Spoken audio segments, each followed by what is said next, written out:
அன்பான நேயர்களே, காலை வணக்கம். செயல்பட்டழிந்தது செந்தூர் வயல் பொழில், தேங்கடம்பில் மால்பட்டழிந்தது பூங்கொடியார் மனோ, மாமயிலோன் வேல்பட்டழிந்தது சூரனும் வெற்பும், அவன் கால்பட்டழிந்தது இங்கு என் தலைமேல் அயன் கையெழுத்தே. பக்தியால் யான் உன்னை பல காலும் பற்றிய மாதிரு புகழ் பாடி, பக்தியால் யான் உன்னை பல காலும் பற்றிய மாதிரு புகழ் பாடி, உத்தம தான சற்குணநேய ஒப்பிலா மாமணி கிரிவாச வித்தகஞான சத்தினி பால வெற்றி வேலாயுத பெருமாளே, வெற்றி வேலாயுத பெருமாளே. அன்பான நேயர்களே, இன்று தை மாதம் 6ஆம் நாள் செவ்வாய்க்கிழமை, துதியை திதி, திருவோண நட்சத்திரம் பகல் 2:07 வரை இருக்கு. பின்னாடி அவிட்ட நட்சத்திரம், சித்த யோகம், ராவுகாலம் செவ்வாய்க்கிழமை 3 முதல் 4:30, யமகண்டம் 9 முதல் 10:30, குளிகன் 12 முதல் 1:30, சூலம் வடக்கு, பரிகாரம் பால். அன்பான நேயர்களே, இன்று கிரகங்கள்லாம் எப்படி இருக்கிறது அப்படின்னா, இன்று மகரத்தில் சூரியன், புதன், செவ்வாய், சுக்கிரன், சந்திரன் இவ்வளோ பேர் அதில் இருக்காங்க. இன்றைக்கு இந்த 5 கிரகங்களும் அதில் இருக்கிறது. சனி ராகு கும்பத்தில் இருக்கிறது, மிதுனத்தில் குரு இருக்கிறாரு, சிம்மத்தில் கேது இருக்கு. இது இந்த கிரகங்களுடைய அமைப்பு. அன்பான நேயர்களே, இந்த மேஷராசி என்பவர்களுக்கு இந்த நேரம் எப்படி இருக்கிறது அப்படின்னு பார்ப்போம். மேஷராசி என்பவர்களுக்கெல்லாம் இந்த நாள் குரு 3ல் இருக்காரு. 3ஆம் இடத்துல குரு இருப்பது அவ்வளோ ஸ்லாக்கியம் இல்லை. குருவுக்கு 3ஆம் இடம் 4ஆம் இடம் நல்ல இடம் இல்லை. ஆனால் இந்த இதில் என்னன்னு கேட்டிங்கன்னா, 10ஆம் இடத்துல சூரியன், புதன், செவ்வாய், சுக்கிரன், சந்திரன் இவ்வளோ பேர் இருக்காங்க. 10ஆம் இடம் தொழில் ஸ்தானம். இதில் செவ்வாய் பாவி, சூரியன் பாவி, புதன் பாவரோடு சேர்ந்துட்டா அவனும் பாவி ஆகிடலாம் அப்படிங்கிறான். சந்திரன் 10ல் இருப்பது நல்லது, சூரியன் 10ல் இருப்பது நல்லது, செவ்வாய் 10ல் இருப்பது நல்லது. இதெல்லாம் தொழிலுக்கு நன்மை. இந்த மாதிரி ஒரு அமைப்பு இருந்தால் தொழிற்சானம் நன்றாக இருக்கும் அப்படின்னு ஒரு அமைப்பு. 11 சனி ராகு இருக்குது, அது அதை விட சிறப்பு. அதனால் மேஷராசிக்கு குருபலன் இல்லாவிட்டாலும் மற்ற கிரகங்கள் சிறப்பாக இருக்கிறது, கண்டிப்பாக நன்மை நடைபெறும். ரிஷபராசி என்பவர்களே, உங்களுக்கு இந்த நாள் எப்படி இருக்குது பார்த்தீங்கன்னா, குரு பகவான் 2ஆம் இடத்துல குடும்பஸ்தானத்தில் இருக்கார், சனி ராகு 10ல் இருக்குது. இது ரெண்டுமே உங்களுக்கு நல்லது, தொழிலும் நன்றாக இருக்கும், சிரமம் இல்லாமல் குடும்பங்கள் நடைபெறும். மிதுன ராசி என்பவர்களே, உங்களுக்கு நாள் எப்படி இருக்கிறது என்று பார்த்தீங்கன்னா, மிதுன ராசிக்கு குரு ஜென்மத்தில் இருக்கார்.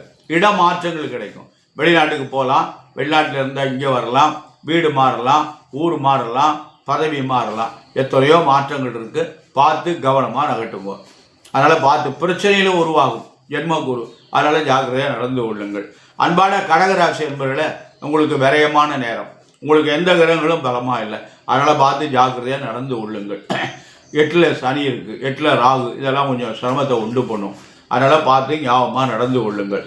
அன்பான சிம்மராசி என்பவர்களே, உங்களுக்கு குரு பகவான் 11ஆம் இடத்துல இருக்கார், லாபஸ்தானத்தில் இருக்கார், அருமையான நாள். இருந்தாலும் சனி ராகு 7ல் இருக்குது. மனைவி கணவனுடைய உடல்நிலை கவனம் தேவை. அன்பான சிம்மராசி என்பவர்களே, நல்ல நாள், கவனம் தேவை.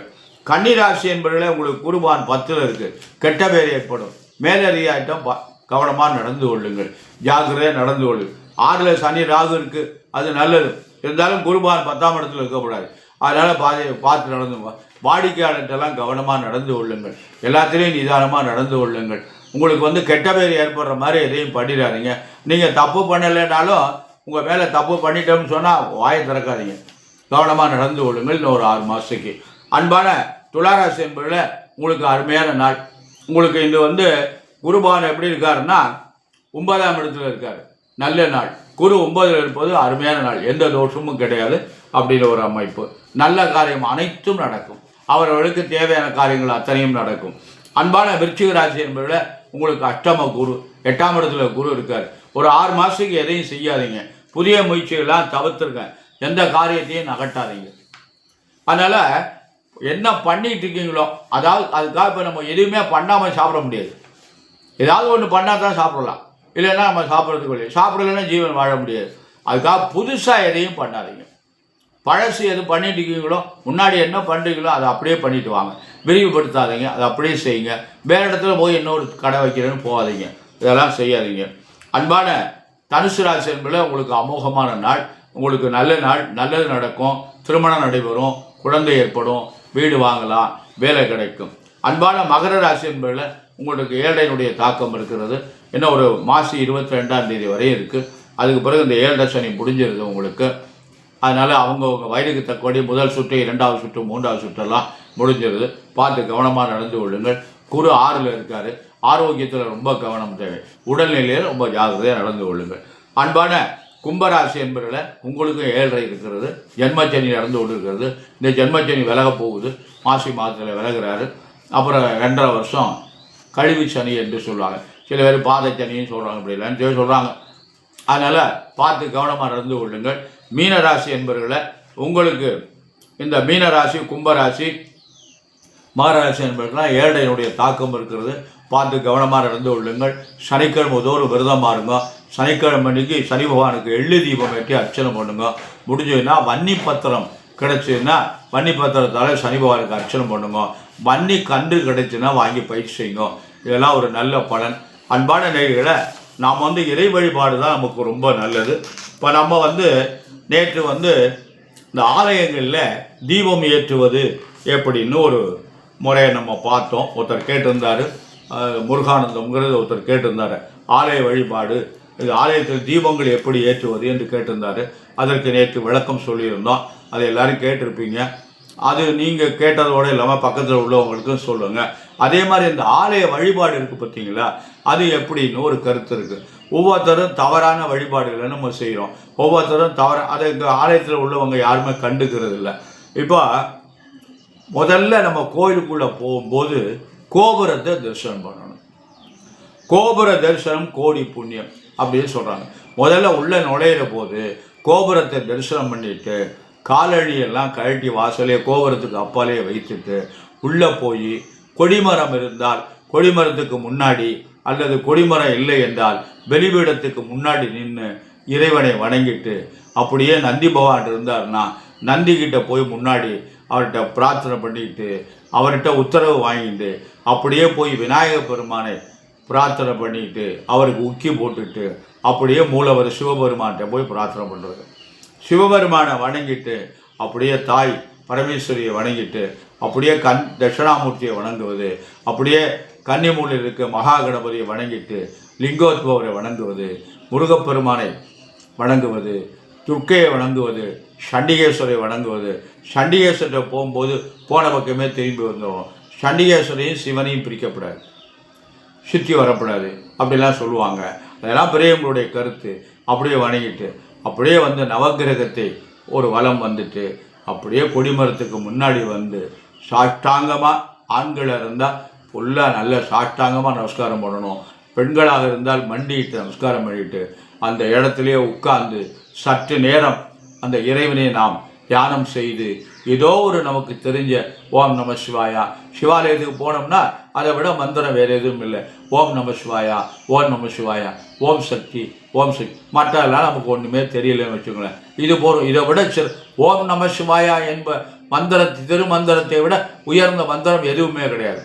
நமோ நாராயணா ஷடாட்சரம், அதை விட உயர்ந்த மந்திரம் எதுவுமே கிடையாது. அதனால ஓம் நம சிவாயா என்ற மந்திரத்தை நம்மளால் முடிந்த அளவு பாராயணம் செய்துவிட்டு எழுந்து வரணும். சில பேர் என்ன பண்ணுறாங்கன்னா நவகிரகத்தை சுற்றிட்டு திரும்பி பார்க்காம அப்படிலாம் சொல்லி அனுப்புகிறாங்க. அப்படிலாம் அதெல்லாம் தவறு. நவகிரகத்தை மட்டும் சுற்றிட்டு வரக்கூடாது. சுவாமி எல்லாத்தையும் சுற்றிட்டு கொடிமரத்துக்கிட்ட கொடிமரமோ அல்லது வெளிப்பீடத்துக்கு முன்னாடியோ நமஸ்காரம் பண்ணி அங்கே தான் சாஷ்டாங்கமாக கீழே விழுந்து நமஸ்காரம் பண்ணணும். பாக்கி எந்த இடத்துலையும் தனித்தனியாக நமஸ்காரம் பண்ணுறாங்க. அப்படியெல்லாம் எந்த தெய்வத்தையும் தனியாக சிவாலயத்தில் நமஸ்காரம் பண்ணக்கூடாது. பிள்ளையார் கோயில் இருந்தாலும் பிள்ளையார் மூலவராக இருந்தால் மற்ற பரிகாரத்தில் உள்ள சாமியை தனித்தனியாக கும்பிடக்கூடாது. எல்லாத்தையும் சேர்த்து வெளிவிடத்துக்கு முன்னாடி வந்து நமஸ்காரம் பண்ணணும். இது வழிபடக்கூடிய முறை. நாம் இந்த முறையெல்லாம் வழிபடாமல் இவங்க என்ன பண்ணுறாங்கன்னா நந்தியை மட்டும் தனியாக சுற்றுறாங்க. ஆஞ்சநேயர் மட்டும் தனியாக ஒரு கோயில் ஆஞ்சநேயர் இருக்குது அப்படின்னா ஆஞ்சநேயர் மட்டும் தனியாக சுற்றுறாங்க. இதில் படித்தவங்க கூட தப்பு பண்ணுறாங்க. நந்தி இருக்குது சிவாலயத்தில்னா அந்த நந்தியை மட்டும் தனியாக சுற்றுறாங்க. எக்காரணத்தை ஒன்று நந்தியும் சிவனையும் பிரிக்கக்கூடாது. எந்த வழியில் நம்ம போனோம்னா அதே வழியெலாம் திரும்பி வரணும். நந்திக்கும் சிவனுக்கு இடையில குறுக்கவே போகக்கூடாதுன்னு அதுவும் பிரதோஷத்துலேயும் நிச்சயமாக நந்திக்கும் சிவனுக்கு இடையில நம்ம போகக்கூடாது. பின்பக்கமாக வந்து தான் மாறி வரணும். அப்படிலாம் ஒரு கருத்து உண்டு. அதனால் சிவபெருமானையும் நந்தியும் பிரித்து நாம் தரிசனம் பண்ணுவது அவ்வளோ சால சிறந்தது இல்லை. இதெல்லாம் வழிபாட்டு முறையில் இருக்குது. இதெல்லாம் நம்ம கடைப்பிடிக்கணும். இதை வந்துட்டு இவங்க என்ன பண்ணுறாங்கன்னா நவகிரக சித்தலாம் 11 சித்து சித்தலாம், அது ஒன்றும் தப்பு கிடையாது. 11 சித்துக்கு 9 சித்து நவகிரகத்தை சித்தி விட்டு 2 சித்து தலைகளை சித்துறாங்க, அப்பிரதர்ஷனமாக சித்துறாங்க. அதுவும் தவறு. அந்த மாதிரிலாம் சுற்றக்கூடாது. நம்ம முறைப்படி பலம் தான் வரணும். 11 சித்து பலமாக தான் சுற்றணும். இடமா அங்கே ராகு கேது இடமாக வருது அப்படிங்கிறதுக்கு அது இடமாக வருதுன்னா அதுக்காக நம்ம இடமாக சுற்ற முடியுமா? அப்படிலாம் கிடையாது. அந்த மாதிரியெல்லாம் சிலர் சொல்லி விடுறாங்க. அதெல்லாம் தவறான கருத்து. அதெல்லாம் கேட்காதீங்க. நீங்கள் இப்போ நல்லவர்களை நாடுங்கள், நல்லதை தெரிஞ்சுக்குங்க, நல்ல கோவிலில் படித்த அர்ச்சகரை நாடுங்க, அவங்கள்ட்ட கேளுங்க எப்படி இறை வழிபாடு செய்வது, எப்படி கோவிலுக்குள்ளே சாமி தரிசனம் பண்ணுவது. இதெல்லாம் யூடியூப்பில் போடுறதெல்லாம் எல்லாத்தையுமே நம்பாதீங்க. எல்லா யூடியூப்பும் நேர்மையாக போடுறாங்களா? வியாபார நோக்கத்துடன் போடுறாங்க. அதனால் தயவு செய்யுங்க. ஐயா நீங்கள் ஒழுங்காக செய்கிறீங்களா அப்படின்னு. ஐயா நான் எந்த வியாபார நோக்கத்துக்காக நான் இந்த யூடியூப் பண்ணலை. ஏதோ எனக்கு தெரிஞ்சதை ஜோதிடத்தில் நான் படித்ததை மக்களுக்கு சொல்லலாம்னு நான் ஒரு ஆண்டுக்கு மேலே நான் அந்த யூடியூப் பண்ணிகிட்ருக்கேன். ஏதோ என்னுடைய யூடியூப்பையும் மக்கள் பார்க்குறாங்க, நல்லது இருக்குதுன்னு சொல்கிறாங்க, நன்றாக சொல்லுறீன்னு சொல்கிறாங்க. அதனால் எனக்கு தெரிஞ்சதை சொல்கிறேன். அன்பான நேயர்களே, நீ இறை வழிபாடு செய்கின்ற போது நாம் முறையாக செய்யணும். முறையான பலன் நமக்கு கிடைக்கணும். அப்படி தான் நம்ம வாழ்க்கையில் முன்னேறலாம். அன்பான நேயர்களே, நம்முடைய குழந்தைகள் நன்றாக படிக்கணும். நம்முடைய குழந்தைகளுக்கு கை நிறைய சம்பாதிக்கணும். அந்த குழந்தைகளுக்கு நல்ல வாழ்க்கை துணை அமையணும். அந்த குழந்தைகளுடைய எதிர்காலம் நன்றாக இருக்கணும் என்பதற்காக எல்லாம் வல்ல எம்பெருமான் சர்வேஸ்வரனையும் வள்ளல் பெருமான் வள்ளியின் மலாளன் முருகப்பெருமானையும் என் அன்னை மாதா பராசக்தி துர்கா பரமேஸ்வரியும் அன்னை முத்துமகா அமரி என்பையும் பிரார்த்தனை செய்து நிறைவு செய்கிறேன். நன்றி, வணக்கம்.